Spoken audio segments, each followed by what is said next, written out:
صرف دو رویے ہیں زندگی گزارنے کے، ایک فرما برداری کا ہے اور ایک نافرمانی کا ہے۔ اگر دنیا کا دھوکہ لگ گیا آپ کو، یہ بات ذرا نوٹ کر لیں، اگر دنیا کا دھوکہ لگ گیا یعنی ظاہر کا دھوکہ لگ گیا اور آپ نے ظاہر کو حقیقت سمجھ لیا، یعنی دنیا کی زندگی کو اہمیت دی، اس کی کامیابی کو کامیابی سمجھا، اس کے نقصان کو نقصان سمجھا، تو اس کا مطلب یہ ہے کہ آپ دنیا کے دھوکے میں آ گئے ہیں، دنیا کا دھوکہ آپ کو لگ چکا ہے۔ اور آج تو عام بات ہے، امت مسلمہ دنیا کے دھوکے کا شکار ہے۔ منع کیا اللہ تعالیٰ نے، فَلَا تَغُرَّنَّكُمُ الْحَيَاةُ الدُّنْيَا، ایسا نہ ہو کہ دنیا کی زندگی تمہیں دھوکے میں ڈال دے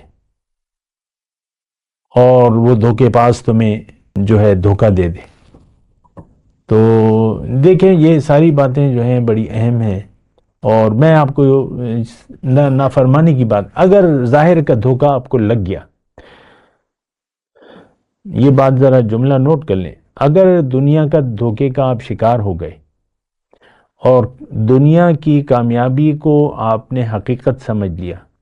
دنیا کی زندگی کو آپ نے مدعا بنا لیا زندگی کا، اب زندگی آپ کی نافرمانی میں گزرے گی، نیک کام آپ کے ضائع ہو جائیں گے۔ میں قرآن کے حساب سے بات کر رہا ہوں، یعنی اگر آپ کی دنیا میں رہنے کی نیت دنیا ہو گئی تو آپ کے تمام نیک اعمال برباد ہو جائیں گے۔